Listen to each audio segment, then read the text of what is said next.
Hello friends, I welcome you all on behalf of Netaji Subhash 125th birth anniversary observation All India Committee to this online discussion of today. This discussion is being organized on the occasion of the 92nd Martyrdom Day of Shaheed-E-Azam, Bhagat, Singh, Sukhdev and Rajguru. So let me introduce today's moderator of today's discussion, Srimati Rachna Agrawal, who is the secretary of Madhya Pradesh State Committee, Netaji Subhash Chandra Bose 125th birth anniversary observation committee, and also an All India executive member of the committee. So I now request Srimati Rachna Agrawal to carry forward the program and do the needful. Srimati Rachna Agrawal.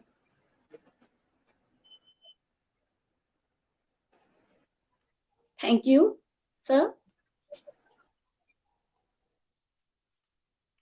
मैं आज के इस Facebook live में सभी viewers का स्वागत करती हूँ। आज यह जो ऑनलाइन डिस्कशन है, ये जैसा कि यहाँ बताया गया है, 23 मार्च 1931 को भारतीय आजादी आंदोलन की गैर समझौतावादी धारा के महान क्रांतिकारी भगत सिंह और उनके साथी सुखदेव राजगुरु को अत्याचारी ब्रिटिश सरकार के द्वारा फांसी पर चढ़ा दिया गया था। पूरे देश भर में आज भी भगत सिंह, सुखदेव, राजगुरु की शहादत के प्रति, उनके गहरे देश प्रेम और उनकी कुर्बानी के प्रति जो अथाह श्रद्धा आम जनमानस के अंदर है, और हमारे देश के जो सचेत छात्र, नौजवान, बुद्धिजीवी जो सचेत हैं इस विषय के लिए कि किस तरह से भगत सिंह जिस विचारधारा को बिलोंग करते थे, जिस क्रांतिकारी धारा को लेकर चले थे और उसको आगे बढ़ाया था, उसके प्रति अपनी गहरी श्रद्धा को व्यक्त करते हुए उनको पूरे देश भर में हर वर्ष बड़ी श्रद्धा के साथ याद करते हैं, कार्यक्रम करते हैं, श्रद्धांजलियां देते हैं। इसी प्रकार इस 23 मार्च को भी, जो कि गुजर गई है, उस 23 मार्च को भी पूरे देश भर में नेताजी कमेटी के द्वारा भी और अन्य स्वयं सेवी संस्थाओं के द्वारा स्वतः स्फूर्त ढंग से पूरे देश भर में ही भगत सिंह, सुखदेव, राजगुरु को याद किया गया। और उसी संदर्भ में और ज्यादा वैचारिक चर्चा हम कर पाए, भगत सिंह के विचारों को जान पाए, इसी के लिए आज यहाँ पर यह चर्चा आयोजित की गई है। हमारे देश के जो आम लोग हैं, वे हमारी जो देश की आजादी आंदोलन की जो गैर समझौतावादी धारा है, उसके क्रांतिकारियों के प्रति उनकी गहरी आस्था है, विश्वास है, और उनकी कुर्बानियों के प्रति वो बहुत ज्यादा एक मन में विश्वास लेकर चलती है। लेकिन उनके जो विचार थे क्रांतिकारियों के, उसका जो वैचारिक विकास हुआ क्रांतिकारी धारा का, इसके संदर्भ में बहुत गहराई से जानकारी का अभाव हम आज भी देखते हैं। और इसी क्रम में जो भगत सिंह का खास योगदान है, जिसके कारण उनको शहीद-ए-आजम भगत सिंह का दर्जा दिया गया, इससे भी आम जनता, छात्र, नौजवान पूरी तरह से वाकिफ नहीं है। हम अगर बात करें भगत सिंह की, तो भगत सिंह, सुखदेव, राजगुरु जब 1931 में 23 मार्च को फांसी के फंदे पर उनको ले जाया जा रहा था, तब उन्होंने इंकलाब जिंदाबाद, साम्राज्यवाद का नाश हो जैसे नारों को बुलंद किया। भारत में ऐसे नारों को बुलंद करने वाले वे पहले क्रांतिकारी थे, और इन नारों के गहरे अर्थ हैं, और इसी अर्थ को जानने के साथ ही, समझने के बाद ही उन्होंने इन नारों को बुलंद किया था उस समय की असेंबली में, और वो उसके माध्यम से जो संदेश देना चाहते थे, उसी के लिए उन्होंने इन नारों को चुना था।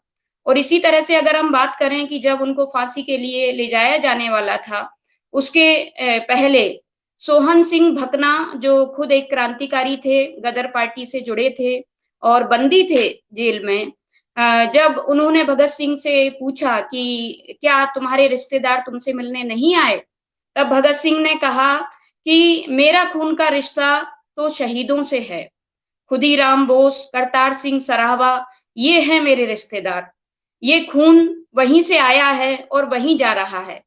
तो भगत सिंह की जो गहरी समझ है क्रांतिकारी अर्थों में और देश के क्रांतिकारी आंदोलन को आगे बढ़ाने के लिए क्या विचार लेकर चलना है और उस विचार को कैसे उन्होंने विकसित किया, इस संदर्भ में एक गहरी चर्चा हो सके, इसी के लिए आज का ये जो विषय चुना गया है, जैसा कि आप देख रहे हैं, religion oriented nationalism and secular scientific socialist idea of state, यानी धर्मोन्मुख राष्ट्रवाद और राज्य के विषय में धर्मनिरपेक्ष वैज्ञानिक समाजवादी विचार, जो कि भगत सिंह के द्वारा प्रचारित किया गया। इस संदर्भ में आज हम यहाँ पर चर्चा करेंगे। इस चर्चा के लिए आज हमने यहाँ पर आमंत्रित किया है हमारे जो विशेष अतिथि हैं, मैं उनसे आप लोगों का परिचय करवाना चाहूंगी। आदरणीय सर हमारे बीच में हैं प्रकाश सिंह बिसेन सर। आप जाने माने वैज्ञानिक हैं और मध्य प्रदेश की ग्वालियर की जीवाजी यूनिवर्सिटी के फॉर्मर वीसी रहे हैं। आपका स्वागत है सर, बहुत बहुत। जी सर। और हमारे बीच में मौजूद हैं जाने माने वैज्ञानिक और कलकत्ता यूनिवर्सिटी के जियोलॉजी के एचओडी रहे आदरणीय ध्रुव ज्योति मुखोपाध्याय सर। हम उनका स्वागत करते हैं, उनका अभिनंदन करते हैं, इस कार्यक्रम में उनका स्वागत करते हैं। अभी हम चर्चा को आगे बढ़ाते हुए मैं यहाँ पर चर्चा में पहले हम सुनेंगे सर प्रकाश सिंह बिसेन सर को। सर लगातार सामाजिक गतिविधियों में भी लगातार सक्रिय रहते हैं और सोसाइटी को लेकर उनका जो गहरा कंसर्न है, उसी के चलते वो आज यहाँ हमारे साथ हैं और हम चाहेंगे कि वे अपने विचार भगत सिंह और भगत सिंह के साथियों के विषय में जो आज ये चर्चा है, जिस संदर्भों में है, उसके संदर्भ में यहाँ पर अपनी बात रखें। आदरणीय सर। आज के इस कार्यक्रम की अध्यक्षता कर रहे प्रोफेसर बंदोपाध्याय, श्रीमती रचना अग्रवाल, मोदित भटनागर जी और सभी आमंत्रित विद्वज्जन, आज हमको शहीद भगत सिंह के ऊपर बोलने का यहाँ पे मौका मिल रहा है। सबसे पहले तो उनकी शहादत को मैं प्रणाम करता हूँ। शहीद भगत सिंह, राजगुरु और सुखदेव, इन लोगों ने यंग एज में अपनी जिंदगी कुर्बान की इस देश के लिए। मैंने इस बीच थोड़ा बहुत भगत सिंह जी के बारे में, शहीद भगत सिंह के बारे में पढ़ा और जो हमें ज्ञान हुआ उसको हम ब्रॉड वे में आपसे डिस्कस करना चाहेंगे, आपसे शेयर करना चाहेंगे। भारतीय समाजवाद के वो सबसे बड़े जनक थे। भारतवर्ष में समाजवाद के सबसे बड़े जनक थे और 23 साल की उम्र में उन्होंने इतना कुछ पढ़ लिया था कि वो समाजवाद के तो फॉलोअर थे, लेकिन मुझे मालूम पड़ा है कि उन्होंने किसी पार्टी को ज्वाइन नहीं किया था। समाजवाद के फॉलोअर होने के बाद भी वो कम्युनिस्ट पार्टी के मेंबर नहीं बने थे। वो एक ऐसे व्यक्ति थे जो ये कहा करते थे, उन्होंने कभी इस चीज का सहयोग नहीं किया, सपोर्ट नहीं किया कि हम अल्लाह अकबर बोलें या जय वाह गुरु बोलें। वो इस तरह की चीज़ों के ऊपर, ये दिखावे के ऊपर वो कभी विश्वास नहीं किया करते थे। उस समय कांग्रेस ने एक नारा दिया हुआ था, वंदे मातरम, और उसके पैरेलल उन्होंने, शहीद भगत सिंह ने अपना नारा दिया था, इंकलाब जिंदाबाद। इंकलाब जिंदाबाद का नारा जो है वो भगत सिंह जी ने ही उस नारे को दिया हुआ था और उसको आगे बढ़ाया। वो कभी भी अंधविश्वास, अंधभक्ति में उनका विश्वास बिल्कुल नहीं था। वो जब तक कोई चीज तार्किक नहीं होती थी, तार्किक अगर है, लॉजिकल है, तभी वो कन्विंस होते थे। वो चाहे कोई भी कुछ भी कहे, लेकिन unless that is logical, he will not be convinced with anyone's view. और शायद मेरे ख्याल में इसी वजह से उन्होंने किसी पार्टी की मेंबरशिप नहीं ली थी, लेकिन समाजवाद के ऊपर उनका पूर्ण विश्वास था।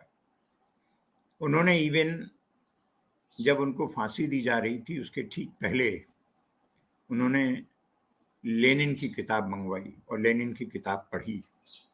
उन्होंने 300 किताबें पढ़ी थी जब वो जेल में थे, उसका पूरा का पूरा रिकॉर्ड उनके पास था। उन्होंने जेल से ही 4-5 किताबें लिखी थी, लेकिन 3-4 किताबों को नष्ट कर दिया गया और जेल डायरी केवल एक ही किताब थी जो उनकी बाहर आई। वो इस प्रकार के स्वतंत्रता सेनानी थे जिनका विभिन्न भाषाओं में बहुत अच्छा कंट्रोल था। वो संस्कृत के अच्छे संस्कृत बोल लेते थे, हिंदी बोल लेते थे, अंग्रेजी बोल लेते थे, उर्दू जानते थे। 23 साल की उम्र में इतनी उपलब्धियां कि हर भाषा का ज्ञान हो, और उन भाषा के ज्ञान के साथ साथ वो हर धर्म का समान सम्मान करते थे। धर्म से उनका ये मतलब नहीं था कि हम वो सिख हैं तो सिख रिलीजन के ऊपर वो उनका विश्वास हो और वो धर्म को लेकर के आगे बढ़े। वो ट्रू सेंस में एक सेक्युलर पर्सनालिटी थे। और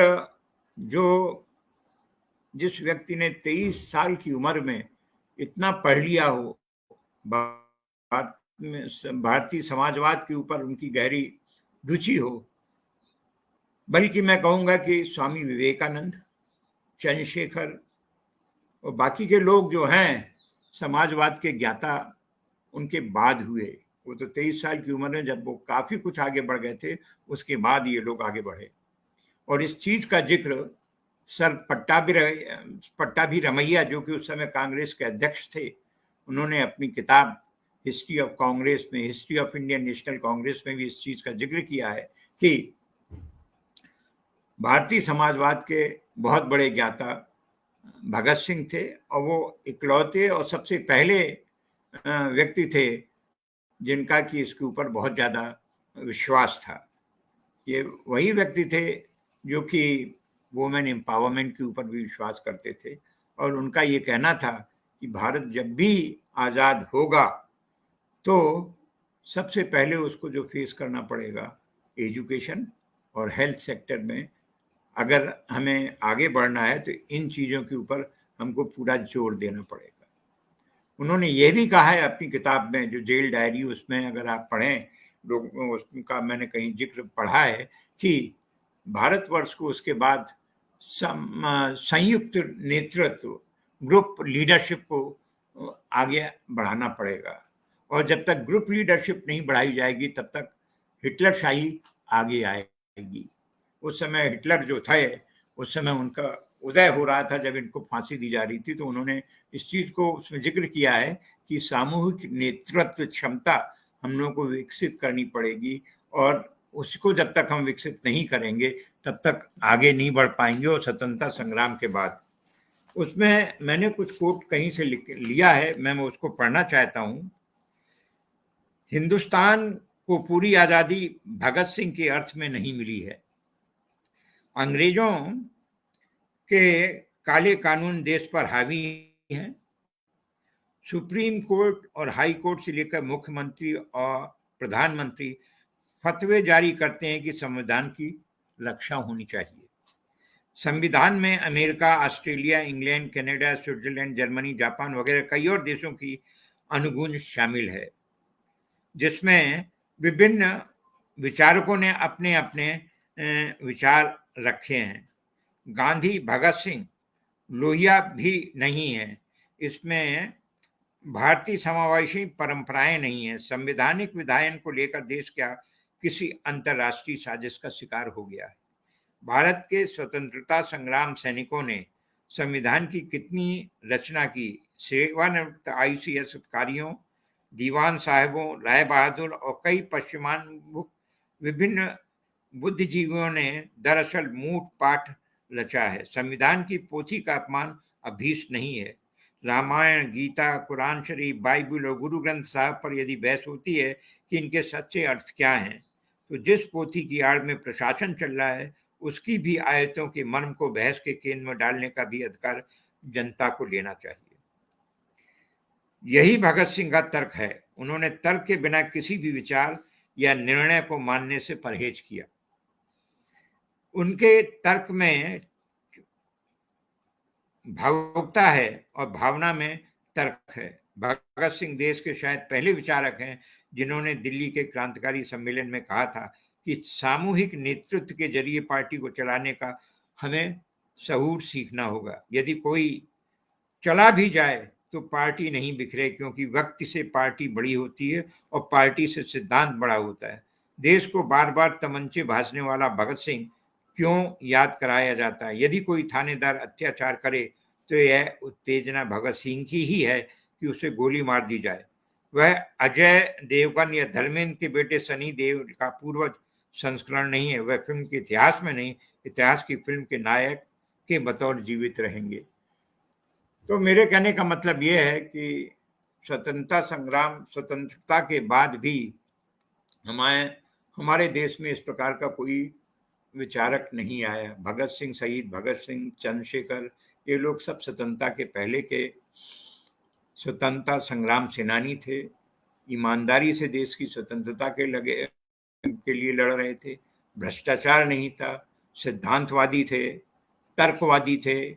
और लेकिन हमें जैसे ही स्वतंत्रता मिली, जैसे ही हम इंडिपेंडेंट हुए, हमारे यहाँ हर प्रकार की बुराई आ गई। शिक्षा का सत्यानाश हो गया, स्वास्थ्य जो है वो खत्म हो गया। मैं तो समझता हूँ कि 1948 या 50-60 तक जो अंग्रेजों ने शिक्षा की व्यवस्थाएं बनाई थी वो शायद अच्छी थी, तभी इस प्रकार के हमारे पास विचारक आए, शहीद भगत सिंह और बाकी के और भी जो विचारक आए जिनका कि ज्ञान बहुत अच्छा था, विभिन्न विषयों का भी ज्ञान था और विभिन्न भाषाओं का भी ज्ञान था। एक यंग एज में 23 साल की उम्र में अगर आपको एक इस प्रकार का विचारक मिलता है जिसको कई भाषाओं का ज्ञान हो, जिसको और भी चीज़ों का ज्ञान हो, तो वो आज के समय में हम नहीं सोच सकते कि इस प्रकार के कोई विचारक स्वतंत्रता संग्राम के बाद हम दे पाए हैं। पता नहीं कहाँ हम लोगों की गाड़ी जो है वो डिरेल हो गई है, और डिरेल होने की वजह से आज देश में जिस प्रकार का व्यभिचार है, जिस प्रकार का अत्याचार है, जिस प्रकार का भ्रष्टाचार है, उससे देश को कैसे निकाला जाए, मुझे तो ये समझ में नहीं आता। जब तक कोई और भगत सिंह, कोई और चंद्रशेखर, कोई और सुखदेव, कोई और राम प्रसाद बिस्मिल जैसा विचारक हमारे बीच में नहीं आएगा तो मैं नहीं समझता हूँ कि हम आगे बढ़ पाएंगे। सबसे बड़ी ज़रूरत जो है आज के युवाओं में इस चीज़ को भरने की है कि आप लोग आगे आइए, देश को आगे बढ़ाइए। देश आपका है, आप ही लोगों को आगे ले जाना है। आप आइए, आप उसको रूल कीजिए, आप उसको नेतृत्व प्रदान कीजिए, आप सही और गलत की पहचान कीजिए। आज जो युवाओं को मिसगाइड कर दिया गया है राजनीतिक दलों के द्वारा, विद्यार्थियों को यही नहीं मालूम क्या सही है और क्या गलत है। और वो 23 साल की उम्र में, जिसमें कि इतना बड़ा फिलोसोफर हमारे पास, पॉलिटिकल थिंकर भगत सिंह जैसा हमने देखा है, आज 23 साल की उम्र में हमारे विश्वविद्यालय में लड़के जो है नंबर बढ़वाते घूमते हैं, पीएचडी का रजिस्ट्रेशन के लिए घूमते हैं। उनको यही नहीं मालूम कि फिलॉसफी क्या होती है, उनको यही नहीं मालूम कि भगत सिंह कौन थे। कई लोगों को हम बताते हैं कि कई लोगों को उनको बताना पड़ता है भगत सिंह कौन थे, उनकी क्या कंट्रीब्यूशन था। आज ये देश का दुर्भाग्य है कि जो हमारे, जिनकी वजह से हमें आज़ादी मिली, जिनकी वजह से आज हम यहाँ हैं, उनके बारे में उनका कंट्रीब्यूशन जो है वो बहुत मिनिमाइज करके दिखाया गया है। जिन्होंने स्वतंत्रता संग्राम सेनान में कोई भाग नहीं लिया, जो इंडिपेंडेंस के मूवमेंट में कहीं पार्टिसिपेट नहीं किया, उनको एम्प्लीफाई किया जा रहा है, उनको बहुत बड़े रूप में दिखाया जा रहा है और तरह तरह की कहानियां गढ़ी जा रही हैं कि इनका इतना बड़ा कंट्रीब्यूशन था, और झूठ के ऊपर आधारित पूरा का पूरा इतिहास रचा जा रहा है। तो इससे ये इसलिए हो पा रहा है कि हमारा यूथ जो है वो दिग्भ्रमित है, उसको यही नहीं मालूम है कि विषय जिसमें वो पढ़ने गया है उसका ही उसको ज्ञान नहीं। वो वहाँ पे केवल इसलिए गया है कि किसी राजनीतिक विचारधारा का सदस्य हो जाए और आगे किसी तरह से वो अपना करियर उसी में बना ले, जिससे कि उसको भ्रष्टाचार करने का तरीका मिले और काफी पैसा बनाए। आज देश जो है या देश की प्रायोरिटीज आज के यूथ के सामने बाई एंड लार्ज, हम कह रहे हैं बाई एंड लार्ज, होंगे कुछ, लेकिन बाई एंड लार्ज हम, मेरा मतलब है कि उनके पास प्रायोरिटीज बदल गई हैं और हर पॉलिटिकल पार्टी, राजनीतिक दल युवाओं को अपने उल्लू साधने के लिए उपयोग कर रहे हैं। और जब तक मैं समझता हूं कि यूथ को एक दिशा नहीं मिलेगी तब तक देश आगे नहीं बढ़ेगा। और उसमें के लिए भगत सिंह के कंट्रीब्यूशन को, भगत सिंह या और भी दूसरे स्वतंत्रता संग्राम सेनानियों के बारे में जब तक उसको प्रॉपरली रखा नहीं जाएगा, उसको नीचे किया जा रहा है। और जो जिनका कोई स्वतंत्रता संग्राम में कोई पार्टिसिपेशन नहीं था उनको आगे ले जाया जा रहा है। तो ये बहुत दुर्भाग्यपूर्ण स्थिति हो गई है। नहीं तो जब हम भगत सिंह जी के बारे में पढ़ रहे थे तो मैं तो देख रहा हूँ कि उनकी जो पॉलिटिकल थिंकिंग थी वो बहुत हाई क्वालिटी की थी और उन्होंने बहुत किया छोटी सी उम्र में। उसको बच्चों को बताना चाहिए कि इस प्रकार के भी हमारे यहाँ थे, जिनकी वजह से तुम लोग आज हो यहाँ पे, जिनकी वजह से हमारी विश्वविद्यालय हैं, जिनकी वजह से हम सोच पा रहे हैं, थिंक कर पा रहे हैं। लेकिन उस प्रकार के थिंकर आज 1950 या 48 के बाद उस तरह के थिंकर हमारे देश में नहीं आए जो कि देश के लिए मर मिटने वाले हों। देश के कहते सब हैं कि हम देश के लिए अपना खून भी दे देंगे, कतरा भी दे देंगे, सब कुछ। लेकिन अगर आप देखोगे तो वो देश के लिए नहीं, अपनी सेकंड जनरेशन के लिए, थर्ड जनरेशन के लिए वो अपना सब कुछ लगाए हैं कि आज हम मंत्री हैं, आज हम नेता हैं, कल हमारा बेटा होगा, परसों उसका बेटा होगा। तो देश के लिए कोई नहीं सोच रहा है, अपने पूरे परिवार के प्रति ही समर्पण है। और उसी को किसी न किसी प्रकार के वो कुतर्कों के साथ वो आते हैं, वो कहते हैं कि हम अगर नेता थे तो हमारे बेटे ने इतना काम किया तो इसलिए ये नेतागिरी या ये मंत्री पद उसका होना चाहिए या राज्यपाल पद उसका होना चाहिए। तो ये कुतर्कों से वो अपनी चीज़ों को रखते हैं। तो मैं समझता हूँ कि भगत सिंह के सिद्धांतों को हमें युवा वर्ग के बीच में ले जाना चाहिए। उनकी जो फिलॉसफी थी, उनका जो कार्य है, उसको और हमें जनता जनार्दन के बीच में ले जाना चाहिए। उनको ठीक तरह से जनता जनार्दन के बीच में नहीं ले जाया गया है, जिसकी की वजह से मैं समझता हूँ कि उनके साथ अन्याय हुआ है, उनके कंट्रीब्यूशन के साथ अन्याय हुआ है।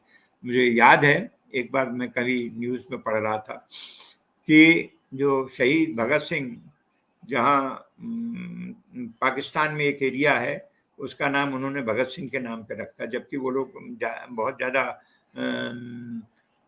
ये जो है धर्मांध हैं और इस्लाम धर्म को लेकर के। लेकिन उन्होंने चूंकि उस एरिया में भगत सिंह पढ़े थे या कुछ समय वहाँ पे रहे थे, तो उनके ऊपर, सरकार के ऊपर बहुत दबाव पड़ा कि इसका नाम भगत सिंह के ऊपर नहीं रखना चाहिए। शायद रोड का नाम था, चौराहे का नाम था, लेकिन सरकार ने कहा नथिंग डूइंग। उनका कंट्रीब्यूशन इस एरिया को विकसित करने के लिए उतना ही है जितना भारत। वो हिंदू थे, उससे ठीक है, वो सिख थे, पंजाब के थे, लेकिन उन्होंने शहीद भगत सिंह के नाम पे वहाँ पे रोड का नाम रखा या चौराहे का नाम रखा, मेरे याद नहीं है, लेकिन उनके नाम पे वहाँ पे कुछ चीज़ों को स्मृति में रखा गया है। तो मैं समझता हूँ कि मेरा तो मतलब यही है कि उनकी जो तार्किक शक्ति थी, आज हमें अपने यूथ में, युवा वर्ग में और समाज में तार्किक शक्ति को बढ़ाना हो। तार्किक शक्ति की उपयोगिता जो उन्होंने भी कही थी कि तार्किक शक्ति जो है, अगर तर्क के द्वारा हमें कन्विंस नहीं कर सकते हो तो हम इस चीज़ को नहीं करेंगे। और इसलिए तार्किक शक्ति अगर ढंग से विकसित की जाए, चाहे वो विद्यार्थी हो, चाहे वो समाज हो, चाहे वो अभिभावक हो, लॉजिकल पावर, और उसको अगर हम इनकलकेट करें पब्लिक के बीच में, तो मैं समझता हूँ धर्मांधता और अंधविश्वास और अंधभक्ति से हमें मुक्ति मिलेगी। और जब तक हमें अंधभक्ति और अंधविश्वास से मुक्ति नहीं मिलेगी तब तक मैं समझता हूँ कि देश आगे नहीं बढ़ेगा। यही उनका कहना था, शहीद भगत सिंह का भी यही कहना था कि अंधविश्वास और अंधभक्ति किसी भी समाज के निर्माण में सबसे बड़ा दुश्मन है। तो सबसे पहले हमें अपने समाज में इन चीज़ों से निपटना पड़ेगा।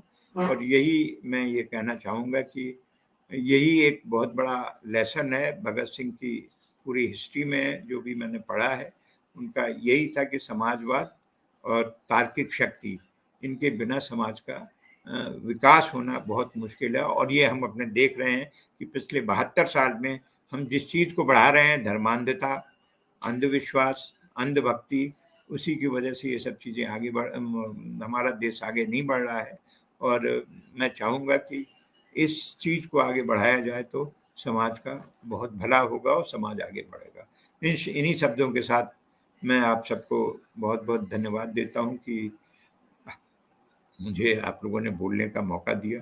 मैं असल में थोड़ा सा क्षमा चाहूँगा, अभी मेरा ऑपरेशन हुआ तो मेरा मुंह सूख जाता है, तो बाकी मैं यही बहुत कहूँगा धन्यवाद कि सर। Thank you. आपने बहुत महत्वपूर्ण बिंदु यहाँ पर रखे भगत सिंह के विचारों के संदर्भ में, और निश्चित रूप से जो हमारे व्यूअर्स हैं उनको इससे लाभ होगा और उनके ज्ञान में वृद्धि होगी। आगे हम इसको चर्चा को आगे बढ़ाएंगे।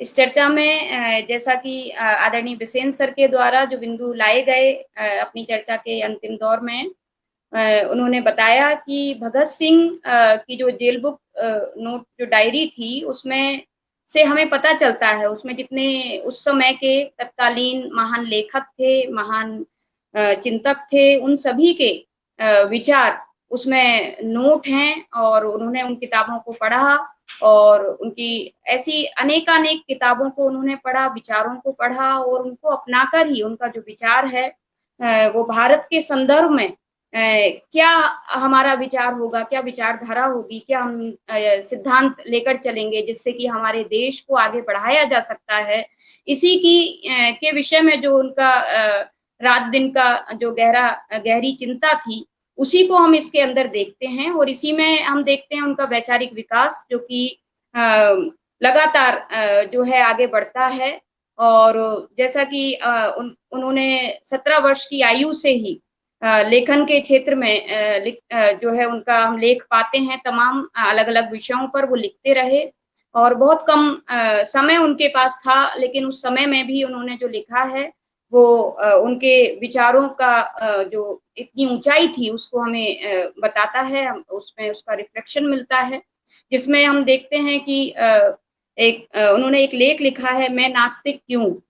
इस लेख में जिस तरीके से उन्होंने अपने ढंग से जो है विचार व्यक्त किए हैं ईश्वरवाद के बारे में, ईश्वर विश्वास के बारे में, वह भी निश्चित रूप से सभी को पढ़ना चाहिए, जानना चाहिए, ये जरूरी है। एक घटना इस संदर्भ में मैं यहाँ पर बताना चाहूंगी कि जब फांसी से पहले जब उनको लाहौर सेंट्रल जेल में जब वो थे, तो वहां पर जो वार्डर थे, चीफ वार्डर चतर सिंह, वो उनके पास गुरु ग्रंथ साहब लेकर आए और उनके मन में था कि कम से कम इस अंतिम समय पर तो भगत सिंह रब को याद कर ले, और इसीलिए उन्होंने भगत सिंह को गुरु ग्रंथ साहब ला कर दिया और उनको कहा कि आप जो है अभी कम से कम इस समय पर तो जो है आप गुरु ग्रंथ साहब, गुरु को याद करें, ईश्वर को याद करें। तो भगत सिंह ने एक जोर का ठहाका लगाया और उन्होंने कहा कि जीवन भर तो मैंने ईश्वर को याद नहीं किया, इस अंतिम समय पर अगर मैं ईश्वर को याद करूंगा तो ईश्वर भी कहेगा और ईश्वर भी मुझे बुजदिल समझेगा, और बाद में भी लोग कहेंगे कि भगत सिंह जो है वो नास्तिक तो था ही, लेकिन बेईमान और बुजदिल भी था। मैं जीवन भर मैंने ईश्वर को नहीं माना, अब अंतिम समय पर मैं नहीं चाहता कि मैं इस विचार से पीछे हटूं। और इस संदर्भ में जो उनका विचार था वो निश्चित रूप से एक गहरी समझ से पैदा हुआ था, इसलिए उन्होंने इस लेख के अंदर तमाम सवालों को उठाया है और उन सवालों के माध्यम से उन्होंने कहना चाहा है कि समाज में जो शोषण चल रहा है वो अगर ईश्वर है तो वो क्यों नहीं इसको रोक देता, क्यों तमाम तरीके के अन्याय अत्याचार को वो देख रहा है, उसका मार्गदर्शक बना हुआ है। अगर वो है तो इसको जो है समाप्त करना चाहिए, न्याय करना चाहिए, लेकिन हम देखते हैं कि ऐसा नहीं होता है। ऐसे तमाम सवाल उन्होंने अलग अलग ढंग से उसमें उठाए हैं और उस लेख को निश्चित रूप से सभी को पढ़ना चाहिए। और इसी अगर हम बात करें कि तमाम जो क्रांतिकारी धारा के जो क्रांतिकारी हैं। उनमें नेताजी सुभाष चंद्र बोस का नाम भी हम सभी जानते हैं। नेताजी सुभाष चंद्र बोस के द्वारा भी ये कहा गया, अपनी बात में रखा गया बार बार, कि जो राज्य है उसको धर्मनिरपेक्ष राज्य के रूप में होना चाहिए और धर्म लोगों का व्यक्तिगत मामला होना चाहिए। और मतलब इसी स्थिति में एक राज्य जो है वो सेकुलर स्टेट के रूप में, धर्मनिरपेक्ष राज्य के रूप में ही एक राज्य का होना ही स्वाभाविक है। लेकिन इसी संदर्भ में हम देखते हैं कि जो हमारे आजादी आंदोलन की समझौतावादी धारा थी, जिसके जो बड़े नेता थे, गांधी जी, सरदार वल्लभ भाई पटेल, नेहरू जी, इन तमाम जो नेताओं का जो विचार था, उसमें हम देखते हैं कि एक झुकाव कहीं ना कहीं जो है उसमें मिलता है, जिसमें एक तरीके की उदारता धर्म के प्रति जो है उनका जो एक समझौतावादी रुख कहीं ना कहीं उसमें प्रकट होता है, जिसमें उन्होंने स्पष्ट रूप से जो राजनीति से धर्म को अलग करने की जो शिक्षा आम जनता के अंदर प्रोपेगेट की जानी थी, प्रचारित की जानी थी, वो उसको नहीं कर सके, क्योंकि इस संबंध में उनका विचार भी स्पष्ट नहीं था।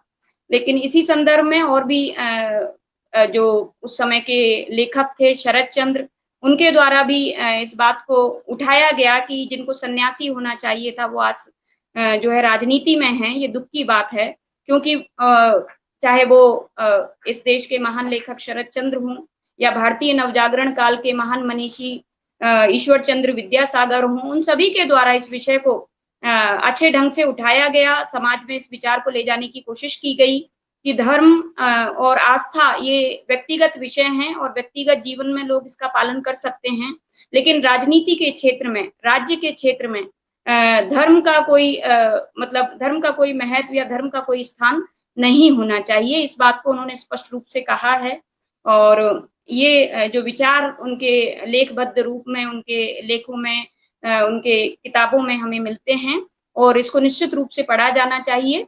हमारे बीच में हमारे जो दूसरे महत्वपूर्ण वक्ता हैं, अब हम चाहेंगे कि हम उनको सुने।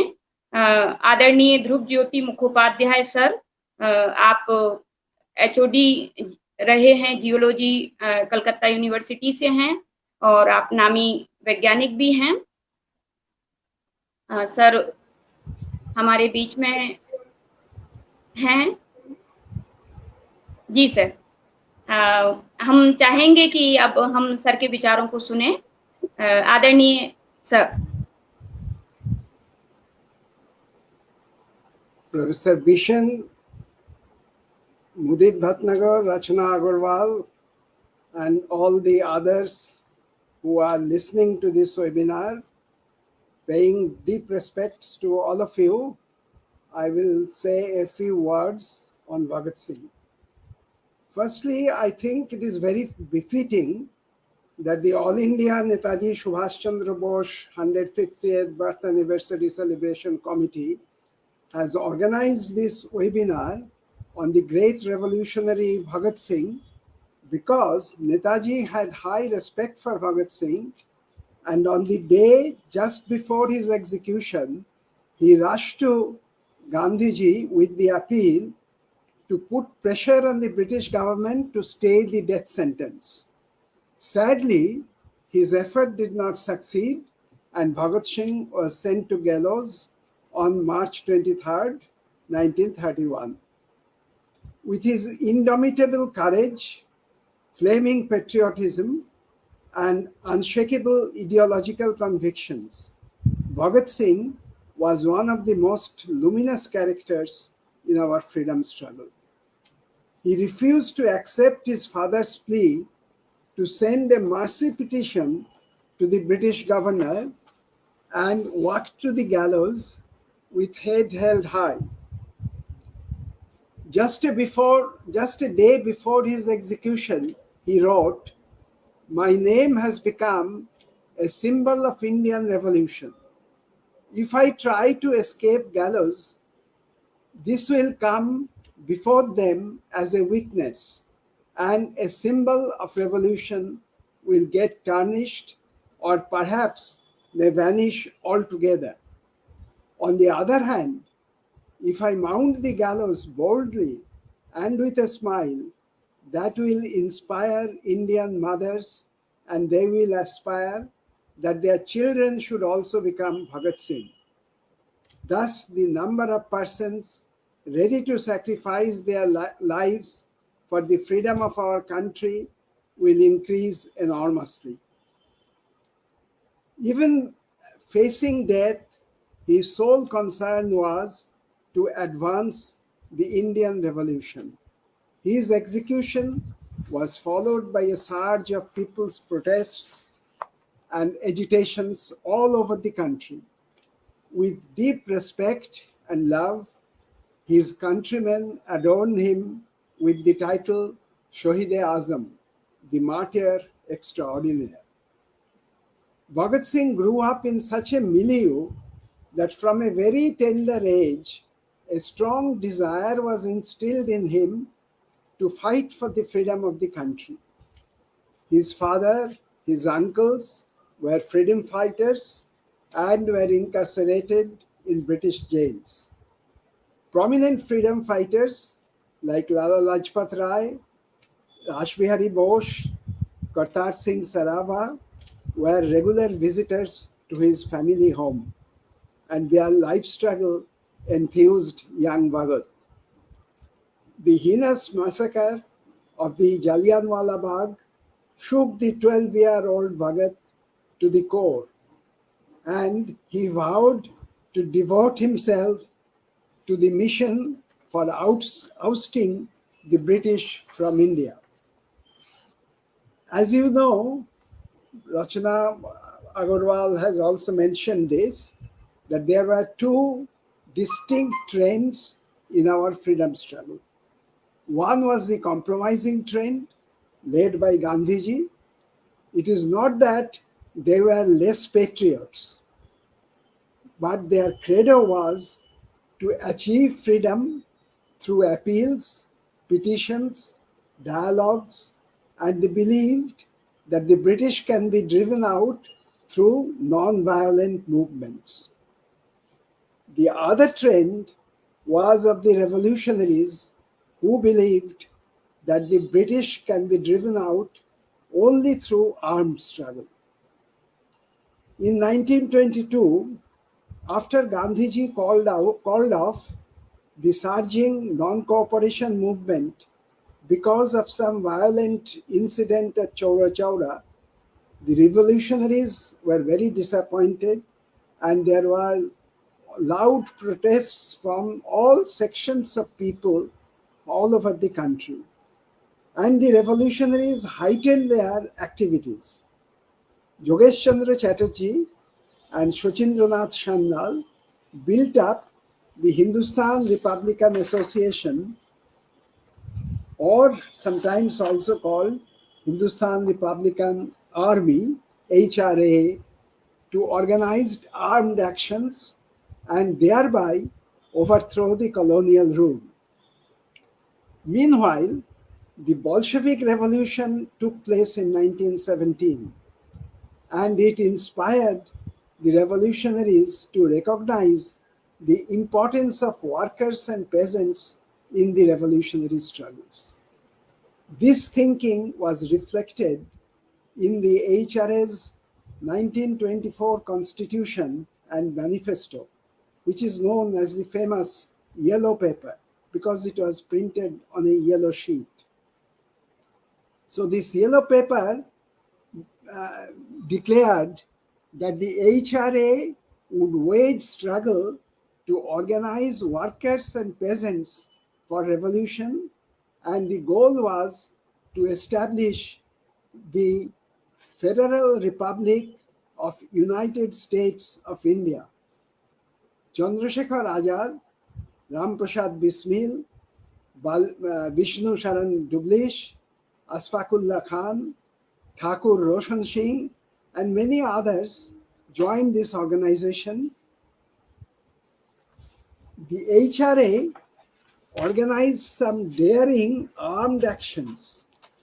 When Bhagat Singh was a college student, he joined the HRA at the call of Shochindranath Sanyal, who was one of the founders of HRA, and immediately immersed himself in the thick of revolutionary anti-British struggle. As I said, The Bolshevik Revolution inspired others, and Bhagat Singh also, and he started to make a deep study of Marxist literature. It was at his behest that the HRA was renamed as the Hindustan Socialist Republican Association, HRSA. I will come to this point later on. I do not have time to go into all the history of Bhagat Singh's remarkable life struggle. I shall deal with only two aspects which I think are very important. These have also been highlighted by Professor Bishan, and Rachana has also mentioned about these.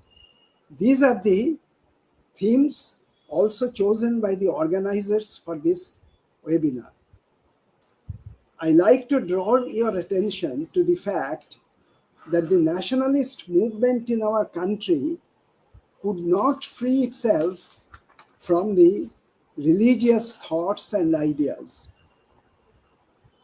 In the words of the great Marxist thinker Sri Subhash Ghosh, and I quote from his writing, "In the political movement too, we made a peculiar compromise between the concepts of democracy and religious and social prejudices. We did not fight religion.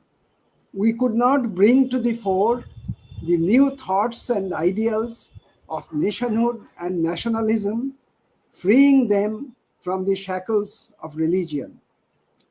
As a result, our nationalism became a religion-oriented nationalism.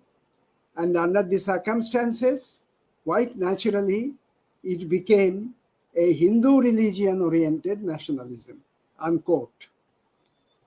Thus, Gandhiji was talking of Ram Rajya. His meetings started with the singing of Ramdhun. Even the uncompromising revolutionary trend, who were uncompromising with respect to the British imperialism, they were also not free from religious influences. For example, many practices were current among the revolutionaries, like taking the oath before the image of goddess Kali, or taking the oath with hands on the Gita, etc. I once more quote from the analysis of Subhash Ghosh that the leadership of the national liberation movement failed to free the Indian masses from the bondage of religion and to democratize the society by carrying out the tasks of social and cultural revolutions. It took up, on the contrary, religion as a vehicle of propagating nationalistic ideas. This religion-oriented nationalism manifested itself in the form of Hindu religious revivalism. The psychological reaction which the Hindu revivalist Indian nationalism created in the non-Hindu masses was by and large responsible for keeping them, especially the Muslim masses, away from national liberation movement in our country. Why talk of the Muslims alone? What about the so-called lower caste Hindus? Since the tasks of social and cultural revolutions were not carried out, the people belonging to the socially backward strata of the Hindu community remained not only in religious bondage, but also under the social and cultural suppression by the so-called upper castes among the Hindus. It is of course true that the concept of religion as expressed in the idea of Hindu revivalism was more humanistic than sectarian. They were not very narrow-minded people, and more tolerant and militant against other religions. But the point is that the nationalist leadership of India, instead of coming out from all sorts of religious complexes and thereby integrating all the different communities of people professing different faiths into a homogeneous nation adopted the tolerance and broadness of Hindu religion as the means to unify them into a nation. These are the words of Shivdas Ghosh, and I quoted from him. Towering leaders like Gandhiji, Deshbandhu Chittaranjan, Netaji Subhash Chandra were totally free from communal sentiments and sincerely tried to break the barrier between religions and between castes.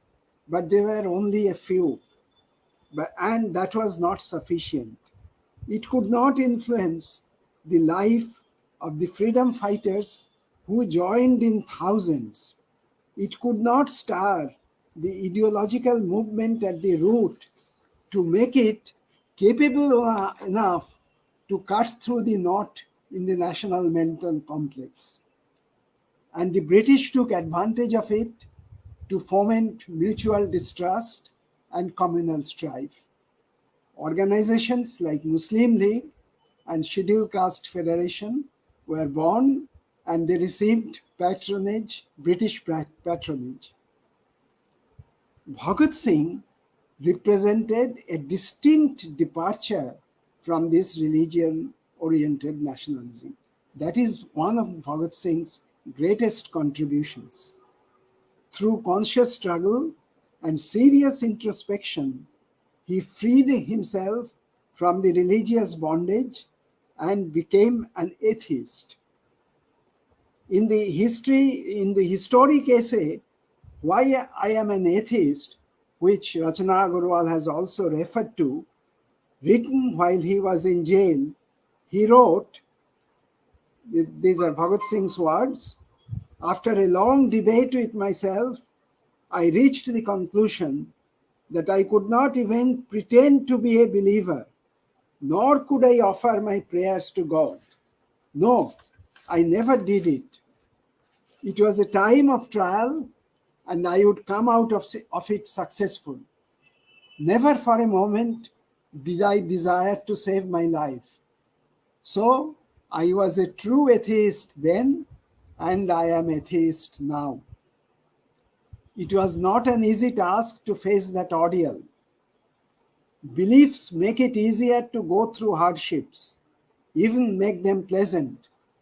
Man can find a strong support in God and an encouraging consolation in His name. If you have no belief in Him, then there is no alternative but to depend upon yourself. It is not child's play to stand firm on your feet amid storms and strong winds. In difficult times, vanity, if it remains, evaporates, and man cannot find the courage to defy beliefs held in common esteem by the people. If he really revolts against such beliefs, we must conclude that it is not sheer vanity. He has some extraordinary strength. This is what Bhagat Singh wrote while he was in jail. We can see that Bhagat Singh's atheism was not just on the intellectual level. It was a philosophy to guide his life and his struggles. He wanted to imbibe the youth with that philosophy. On the day before his execution, when the chief warden of the jail brought to him a book of scriptures to read, this is also referred to by Rachana, and I am repeating it, Bhagat Singh replied with a loud laughter, "If in the last moments before my death I take the name of the Lord, He will definitely say, 'Look at this coward. He never thought of taking my name in the whole life. But now, facing the gallows, he is scared and so is invoking my name.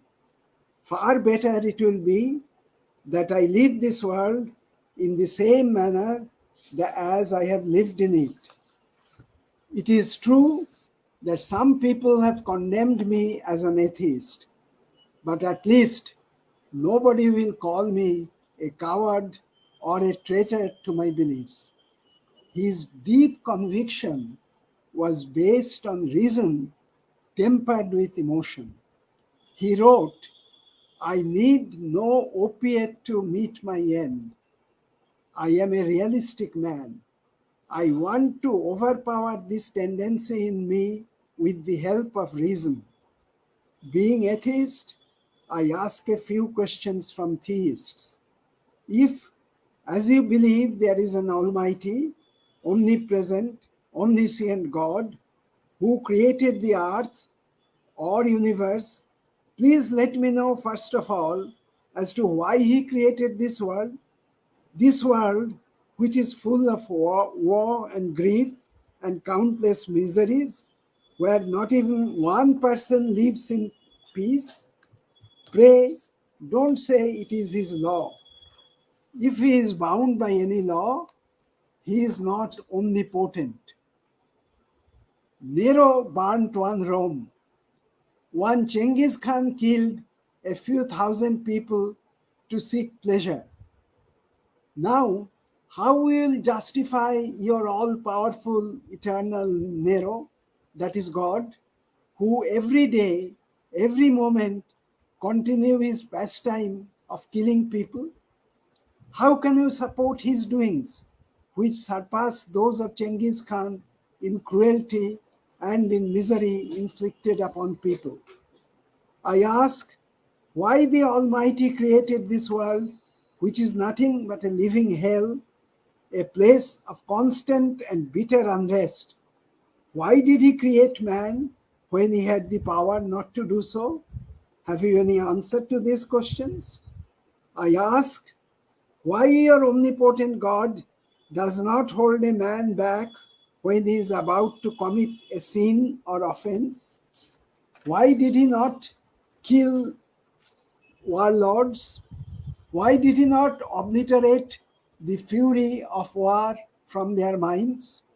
I tell you that the British rule is not there because God willed it, but for the reasons that we lack the will and courage to oppose it. Not that they are keeping us under subjugation with the consent of God, but it is with the force of guns and rifles, bombs and bullets, police and militia, and above all, because of our apathy, that they are successfully committing the most deplorable sin, that is, exploitation of one nation by another. Where is God? What is he doing? Is he gaining a diseased pleasure out of it? A Nero? A Genghis Khan? Down with him. So you can see how deep his conviction was about, or how deep his disbelief was about the existence of God. But he was a remarkably mature person.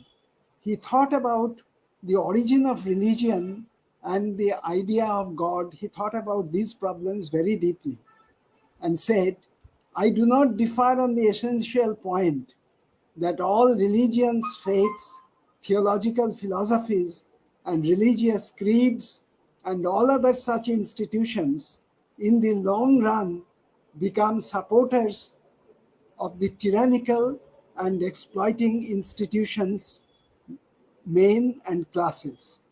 Rebellion against any king has always been in every religion. But that is not all. As regards the origin of God, my thought is man created God in his imagination when he realized his weaknesses, limitations, and shortcomings. In this way, he got the courage to face all the trying circumstances and to meet all dangers that might occur in his life, and also to restrain his outburst in prosperity and affluence. He was used as a deterrent factor when his fury and his laws were repeatedly propagated so that man might not become a danger to society.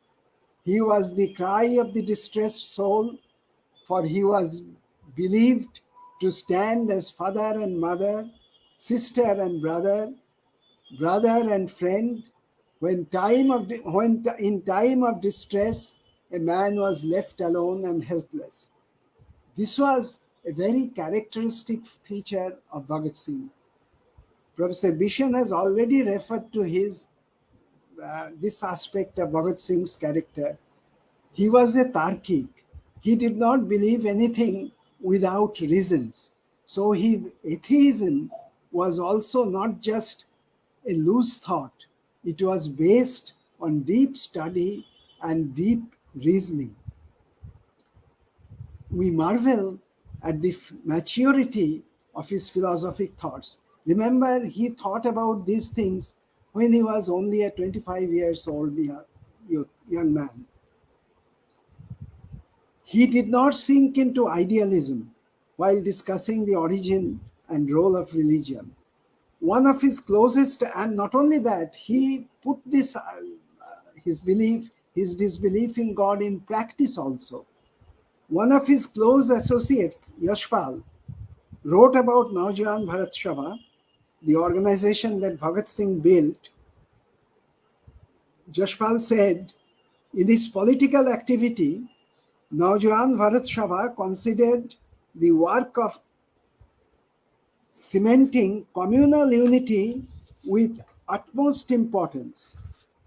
The outlook of this organization was unlike Congress, who either incited or appeased the people of all religious sects. In other words, Naujawan Bharat Sabha, unlike Congress, did not raise the slogan of Allahu Akbar, Sat Sri Akal, or Har Har Mahadev in order to appease all religious groups. Apart from this, it considered movements against superstitions, communalism, and blind religious faith as essential. On behalf of Naujawan Bharat Sabha, pamphlets were distributed with the objective of removing blind faith, Puritanism, communal divide, and with the aim to extend scientific and materialist thoughts and ideals. Later, this ideal of Bhagat Singh found living expression in Bhagat Singh's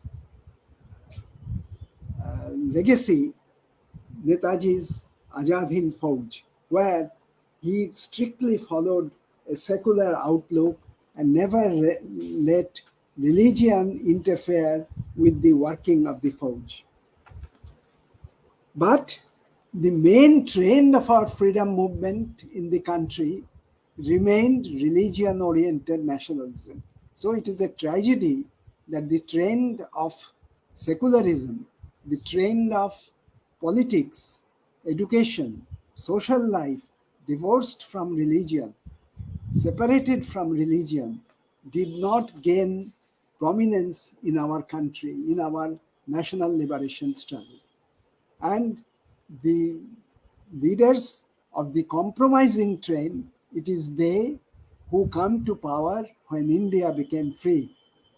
This political establishment in our country, from petty electoral interest, has never highlighted the atheism of Bhagat Singh. They pay lip respect to Bhagat Singh, but never highlight the essential points about Bhagat Singh's religious philosophy and political philosophy. Rather, they have distorted the term secularism to mean equal encouragement to all religions.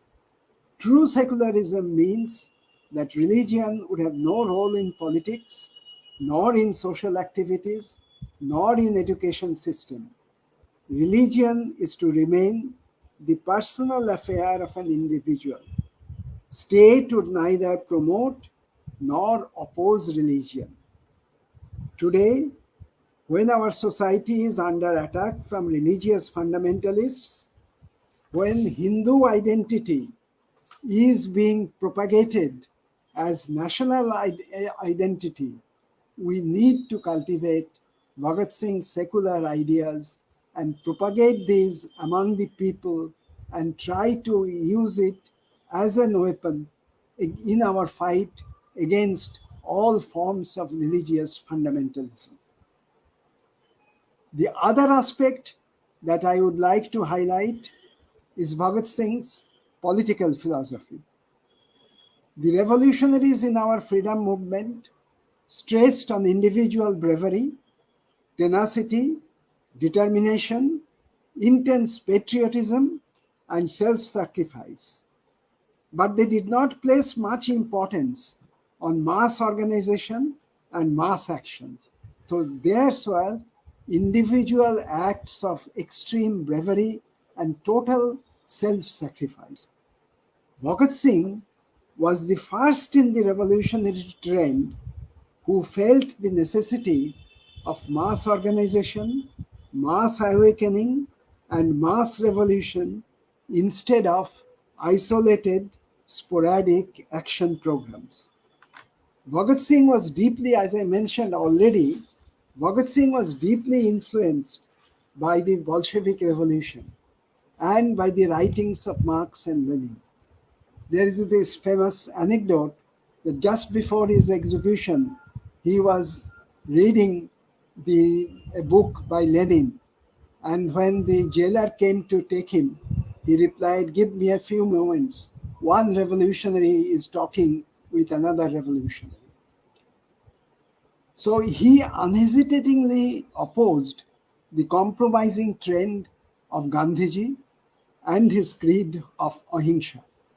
His close associate Joshpal wrote, and I again quote from Joshpal's writing, "The foremost program of Naujawan Bharat Sabha, which was to expose the compromising policies of the Gandhite Congress and make the people realize the necessity of revolutionary politics." Note this point. Make the people realize the necessity of revolutionary politics, and at the same time generate public sympathy for revolutionary movement. Another close associate of Shiv Varma wrote in his memoirs, Bhagat used to say, "The struggle for independence against British subjugation is only the first stage in our struggle. We will have to fight our final battle against exploitation, either exploitation of man by man or of one state by another. This battle cannot be fought without active help from the people. That is why we should continuously attempt to utilize all means to become close to the masses." Shiv Varma continues, "Before Bhagat Singh, no other among the revolutionaries attempted mass contact in such a large dimension and in such an organized manner."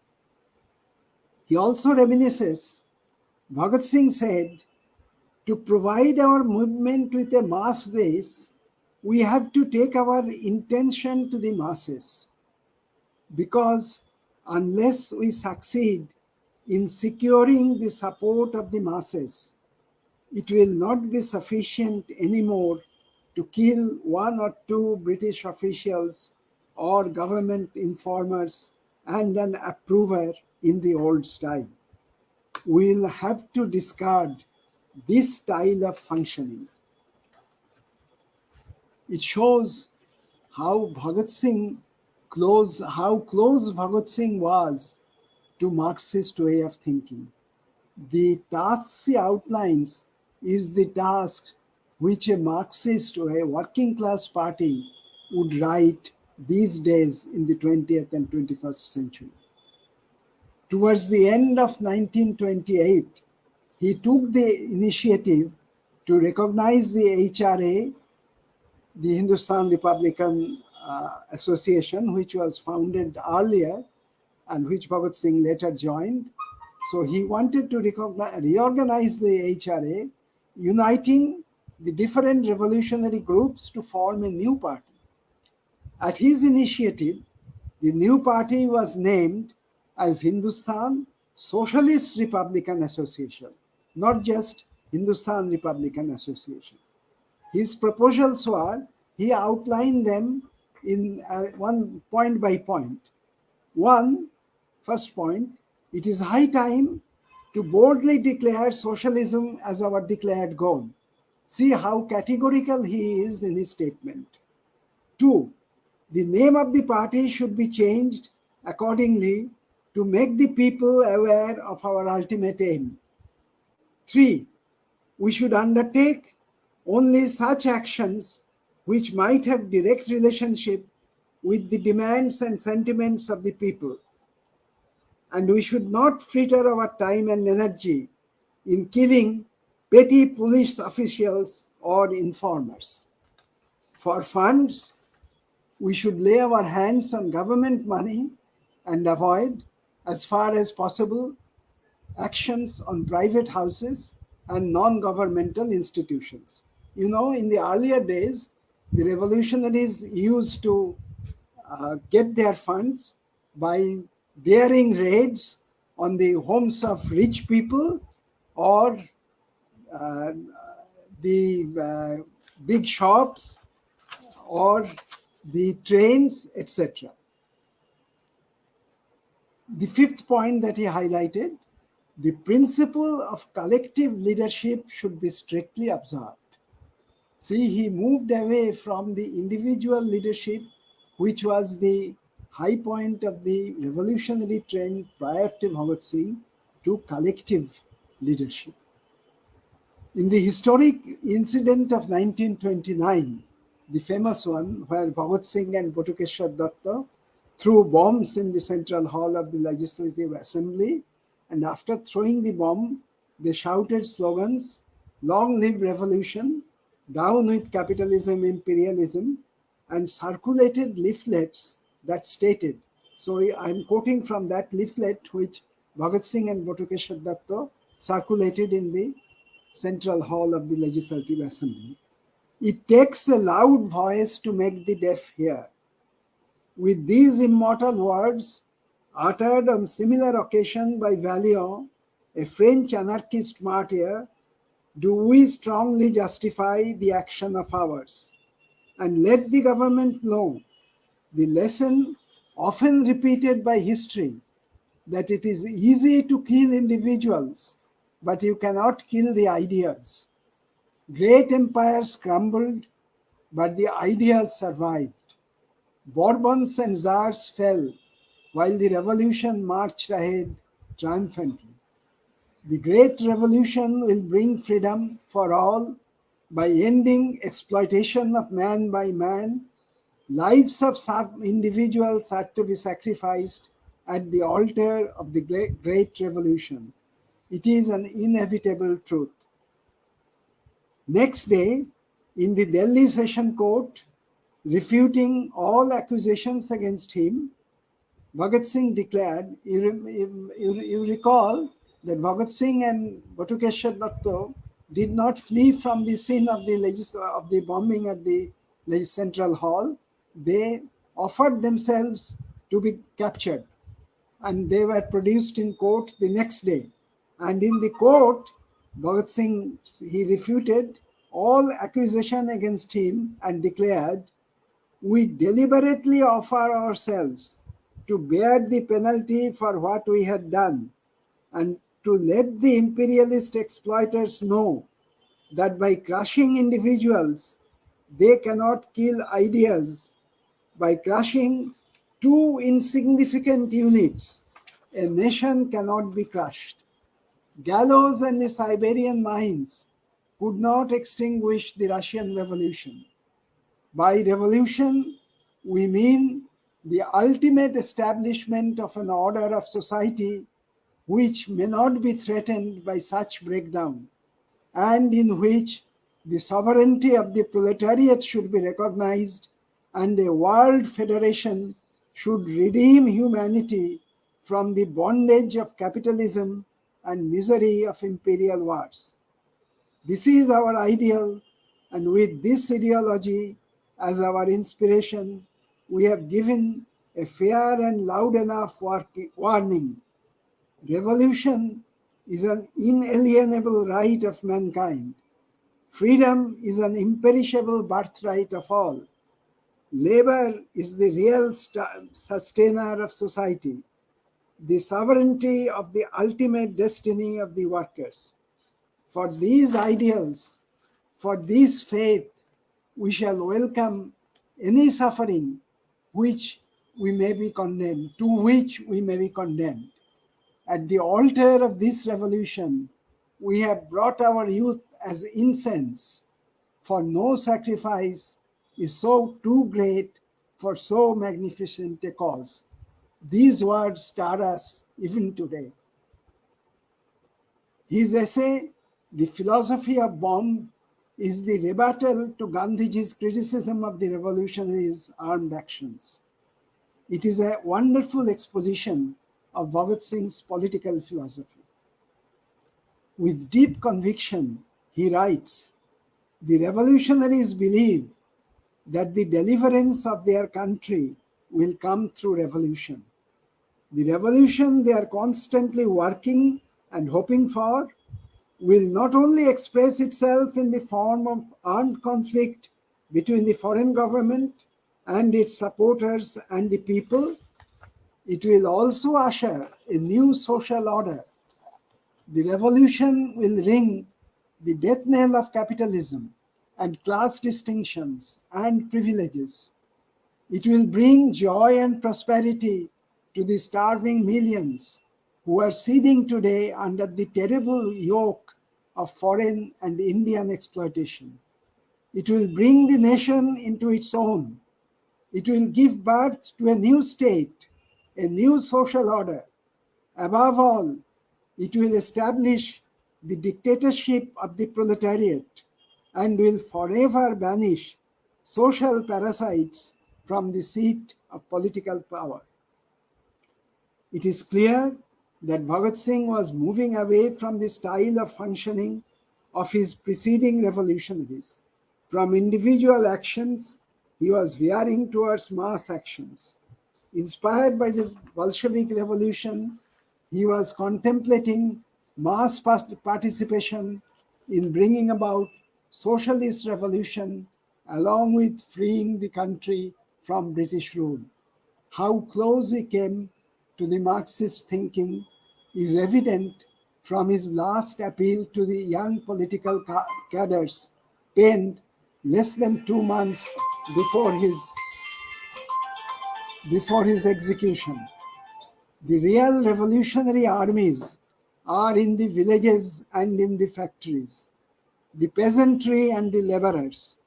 But our bourgeois leaders do not and cannot dare to tackle them. The sleeping lion, once awakened from slumber, shall become irresistible even after the achievement of what our leaders aim at. Revolution means the complete overthrow of the existing social order and its replacement with the socialist social order. As a matter of fact, the state, the government machinery, is just a weapon in the hands of the ruling class to further and safeguard its interest. We want to snatch and handle it, to utilize it for the consummation of our ideal. That is the social reconstruction on new, that is Marxist basis. All along, we have to educate the masses and to create a favorable atmosphere for our social program.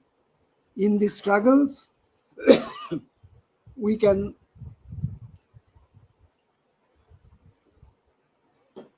best train, and in the struggles, we can best train and educate the people. It is essential for gaining the active sympathy of and organizing the peasants and workers. The name of the party, or rather, then there are a few missing words.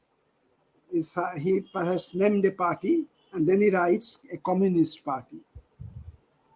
This party of political workers, bound by strict disciplines, should handle all other movements. We require to use the term So dear to Lenin, professional revolutionaries. This is the term used by Bhagat Singh, borrowing from Lenin. Professional revolutionaries. So he wanted to build a party of professional revolutionaries. The whole-time workers who have no other ambition of life work except the revolution. Crush your individuality first. Shake off the dreams of personal comfort. Then start to work. Inch by inch you shall have to proceed. It needs courage, perseverance, and very strong determination. No difficulties and no hardships shall discourage you. No failures or betrayals shall dishearten you. Through the ordeal of sufferings and sacrifice, you shall come out victorious.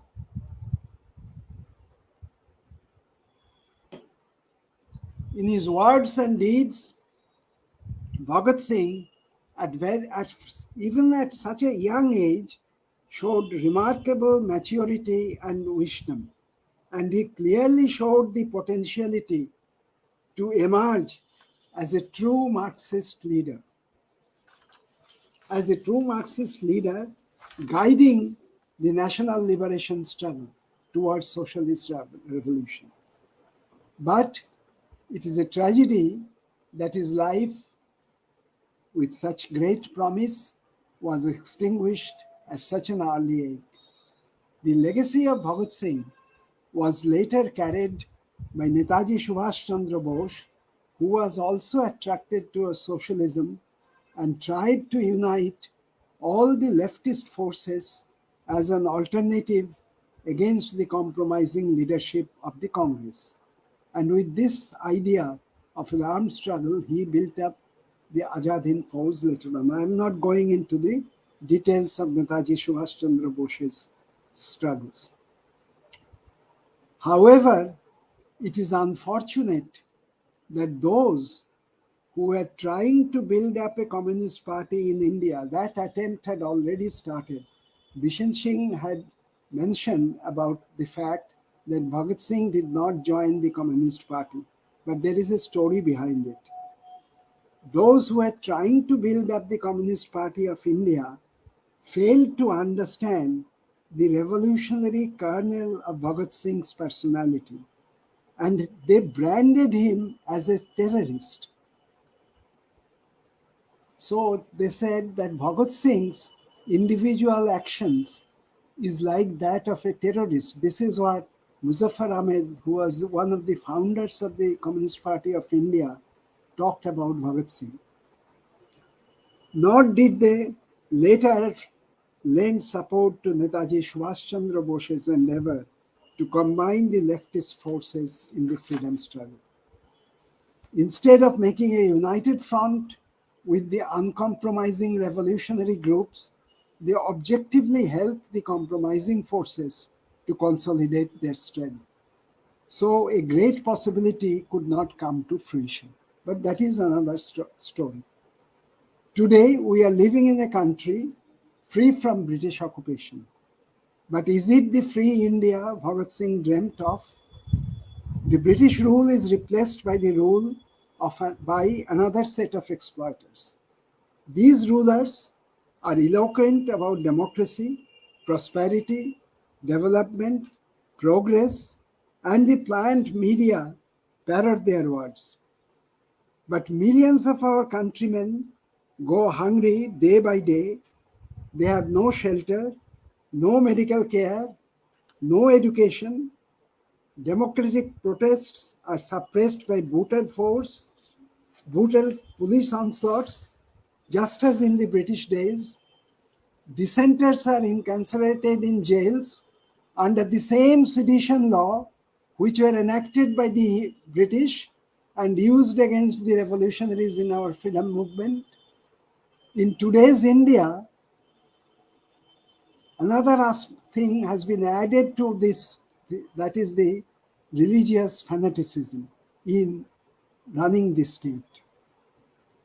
So today, in today's India, remembering Bhagat Singh would acquire significance if we ourselves, who are remembering Bhagat Singh, pledge to stand up against oppression, exploitation, and all forms of social discrimination, and contribute our might to the struggles to bring in a society based on justice and equity. That would be paying the true respect to Bhagat Singh. With deep respect to Shaheed-E-Azam Bhagat Singh, his ideals and his struggles, and greeting the listeners who have been listening to me with patience, I conclude here. Thank you.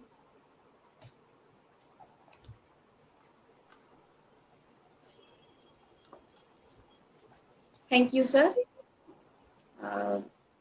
भारतीय आजादी आंदोलन का एक क्रमबद्ध समग्र वैज्ञानिक विश्लेषण यहाँ पर हमारे बीच में सर ध्रुव ज्योति मुखोपाध्याय जी के द्वारा रखा गया, जिसमें बहुत ही गहराई से उन्होंने जो चर्चा की है भारतीय आजादी आंदोलन की, इससे हम बहुत बेहतर ढंग से समझ सकते हैं कि वर्तमान में भारत जिन समस्याओं का सामना कर रहा है और जिस प्रकार से आज हमारे देश के अंदर हम एक तरह का धार्मिक उन्माद देखते हैं और जाति आधारित जो समस्याएं आज हमारे देश में समाज में एक बड़ी समस्याओं के रूप में मौजूद हैं, और जो देश के तमाम जो चिंतनशील नागरिक हैं वो सभी इसको बेहद चिंता के साथ महसूस करते हैं कि ये आज हमारे देश के विकास के रास्ते में एक बड़ी बाधा के रूप में काम कर रहे हैं।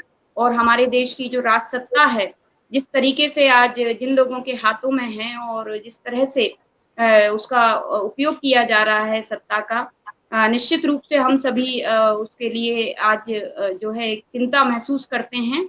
और इसकी जो जड़ें हैं इन समस्याओं की, वो हम पाते हैं कि हमारे देश के आजादी आंदोलन की जो समझौतावादी धारा थी, जिसने इन समस्याओं को, चाहे वो धार्मिक जो असमानता की बात हो या धर्म के संबंध में एक सही दृष्टिकोण की बात हो, उसके संदर्भ में जो एक सही दृष्टिकोण उन्होंने नहीं अपनाया। इसी प्रकार से जाति के संबंध में भी, जैसा कि यहाँ पर सर के द्वारा कहा गया कि जो समझौतावादी धारा थी, उसको हम समझौतावादी इसीलिए कह रहे हैं कि वो जो साम्राज्यवाद और सामंतवाद के साथ समझौता करते हुए देश में आजादी आंदोलन को संचालित कर रही थी, जिसका अर्थ है कि उन्होंने एक तरफ जो है अंग्रेजी हुकूमत के साथ भी एक तरीके की, इस तरीके की एक समझदारी के साथ अपनी लड़ाई को लड़ा कि लड़ाई का जो तरीका है, भारतीय जनता कहीं पूरे तरीके से उद्वेलित ना हो जाए, इसको हमेशा ध्यान रखा और पूरी तरीके से आजादी आंदोलन की बागडोर उनके हाथ में रहे, इसके लिए भी उन्होंने जो है एक लड़ाई का एक जो अहिंसावादी सत्याग्रही ढंग अपनाया। उसको हम जब बारीकी से उसका अध्ययन करते हैं तो पाते हैं कि गांधीइज्म या जो गांधीयन सोशलिज्म की जो धारणा थी और उसमें जिस तरीके से उन्होंने अवैज्ञानिक वर्ग समन्वय की नीति को अपनाया, उसमें धर्म, जाति या समाज में जो अंधविश्वास, रूढ़िवादिता, सामंती विचार महिलाओं के विषय में हो या इन तमाम विषयों में हो, उसमें जो लोकतांत्रिक मूल्यबोधों की स्थापना ना करके उन्होंने पुराने विचारों को एक तरीके से जो है स्वीकार कर लिया साथ ही साथ में और उनको चलने दिया। तो ये जो हमारे आजादी आंदोलन की बड़ी कमजोरी थी। और जो दूसरी धारा थी आजादी आंदोलन की, जिसके जो महत्वपूर्ण प्रतिनिधियों के रूप में हम भगत सिंह, नेताजी सुभाष चंद्र बोस को पाते हैं, उनके द्वारा जो गैर समझौतावादी ढंग से साम्राज्यवाद, सामंतवाद के खिलाफ लड़ाई लड़ी गई, उसमें उन्होंने इन तमाम जो रूढ़िवादिता, समाज के अंदर भी जो सांस्कृतिक स्तर पर जो तमाम चिंतन था, रूढ़िवादी चिंतन, सामंती चिंतन, उसके खिलाफ भी उन्होंने संघर्ष किया और साम्राज्यवाद के खिलाफ भी एक जबरदस्त ढंग से, गैर समझौतावादी ढंग से अपनी लड़ाई लड़ा। यहाँ पर बहुत ही विस्तार से, बहुत गहराई से आजादी आंदोलन के बारे में विश्लेषण यहाँ पर रखा गया है, जिसमें बहुत स्पष्ट है कि किस प्रकार से भगत सिंह के द्वारा उस समय इतनी कम आयु में जो उस समय का जो आजादी आंदोलन के लिए जो जरूरत थी, एक सही चिंतन तक वो पहुंच पाए, उसको अपना पाए और उसको उन्होंने लेखबद्ध भी किया। हर बार उन्होंने प्रयत्न किया कि वो लिखित में हो, और इसके लिए उन्होंने चाहे वो असेंबली में बम की घटना, जब असेंबली में बम डालने की घटना जब घटी तो उसके बाद भी लिखित रूप में जो बयान जारी करना, उसके बाद पर्चे डिस्ट्रीब्यूट करना, ये सभी उनकी एक योजना का हिस्सा था, जिसमें वो चाहते थे कि ये जो विचार है इसका प्रचार हो, इसकी जानकारी जनता तक जा पाए, और उस कोड का भी इस्तेमाल उन्होंने उसी विचार के प्रचार के लिए किया। तो हम देखते हैं कि आगे भी जब गांधी जी के द्वारा, जैसा कि यहाँ पर सर के द्वारा बताया भी गया, कि जब जो घटना घटती है 1929 में उस तत्कालीन वायसराय लॉर्ड इरविन पर जब हमला करने की कोशिश की जाती है क्रांतिकारियों के द्वारा, तब गांधी जी के द्वारा बम की पूजा करके जो लेख लिखा जाता है और कठोर आलोचना की जाती है क्रांतिकारियों की, तो उसके जवाब में भगत सिंह जेल से ही बम का दर्शन एक लेख लिखते हैं। तो लिखने के संदर्भ में, अपने विचार व्यक्त करने के संदर्भ में, और उन विचारों को इस तरह से सुरक्षित और संरक्षित करके आम जनता तक पहुंचाने के लिए जो संभव स्थितियां हो सकती थी, उसको उन्होंने कोशिश की कि उनके माध्यम से जनता में वो अपने विचारों को ले जा सके। तो उनके जो पूर्ववर्ती क्रांतिकारियों से काफी ज्यादा आगे जाकर उन्होंने, जैसा यहाँ पर हमारे वक्ताओं ने बताया है, कि उन्होंने एक नेता के पीछे चलने की बात के स्थान पर सामूहिकता की बात को प्रधानता दी, और उसमें उन्होंने जो मार्क्सवादी या द्वंदात्मक जो भौतिकवाद का अध्ययन जितनी दूर तक उन्होंने किया था और उसके विचारों को अपनाया था, उसके आधार पर पार्टी की संरचना या उनके संगठन की संरचना को भी उन्होंने परिवर्तित करने की कोशिश की, अपनी कार्यप्रणाली को भी परिवर्तित करने की कोशिश की, और उसको अपनाते हुए बाद में उन्होंने जनता में अधिकतम प्रचार करते हुए अपनी बात को जनता में ले जाने की भी उन्होंने कोशिश की। और इसी कोशिश में उन्होंने असेंबली में बम डालने की घटना को भी अंजाम दिया, क्योंकि उसको उन्होंने योजनाबद्ध तरीके से प्रचार के एक माध्यम के रूप में अपनाया। जैसा कि उन्होंने कहा भी कि फ्रांस की जो क्रांति थी उससे वो बहुत प्रभावित थे, और फ्रांस में वेला के द्वारा जो ये तरीका अपनाया गया था, इस तरीके से वो जो है वो प्रेरित थे। और जैसा कि यहाँ बहुत सारी महत्वपूर्ण बातें यहाँ पर आ चुकी हैं ऑलरेडी चर्चा में, मैं केवल उनको यहाँ पर एक तरह से दोहरा रही हूँ। और इसमें जो बात उन्होंने कही भी आदरणीय सर के द्वारा जो कहा गया, जो भगत सिंह ने दोहराया था, जो वेला की बात थी कि व्यक्तियों को मारा जा सकता है लेकिन विचारों को नहीं मारा जा सकता। आज जब हम यहाँ पर ये चर्चा कर रहे हैं तो निश्चित रूप से हम इसकी जो आवश्यकता महसूस करते हैं अपने देश की राजनीतिक परिस्थितियों के संदर्भ में, और जो लोग आज रास्ता ढूंढ रहे हैं सच्चाई का और इस समाज में परिवर्तन का, निश्चित रूप से जो भगत सिंह की विचारधारा है, जो गैर समझौतावादी धारा के क्रांतिकारियों की जो विचारधारा है, नेताजी सुभाष चंद्र बोस की जो विचारधारा है, ये हमें इसका गहरा अध्ययन करने से निश्चित रूप से हमें रास्ता मिलता है, और इसी का हमें ज्यादा से ज्यादा अध्ययन करने की आवश्यकता है। यही हमें आज की चर्चा में और ज्यादा अच्छे से हमने इसको महसूस किया। मैं यहाँ पर आज हमारे साथ जो हमारी चर्चा में शामिल रहे हैं हमारे आज के वक्तागण, मैं नेताजी सुभाष बोस 125वीं जन्म वार्षिकी आयोजन कमेटी की ओर से धन्यवाद देना चाहूंगी आदरणीय प्रकाश सिंह बिसेन सर को कि उन्होंने अपना महत्वपूर्ण समय यहाँ पर दिया और महत्वपूर्ण चर्चा यहाँ पर हमारे साथियों के बीच में रखी। और मैं धन्यवाद करना चाहूंगी आदरणीय प्रोफेसर ध्रुव ज्योति मुखोपाध्याय सर का कि आपने भी जिस तरीके से विस्तार से एक विश्लेषण यहाँ पर प्रस्तुत किया है, निश्चित रूप से हम और हमारे सभी जो व्यूअर्स हैं यहाँ पर उनको निश्चित रूप से इससे काफी लाभ होगा और वो उनका ज्ञान में निश्चित रूप से काफी समृद्ध हुए होंगे। आपका बहुत बहुत धन्यवाद यहाँ हमारे साथ इस चर्चा में शामिल होने के लिए और ये मूल्यवान समय यहाँ पर अपना देने के लिए। बहुत धन्यवाद। नमस्कार। नमस्कार।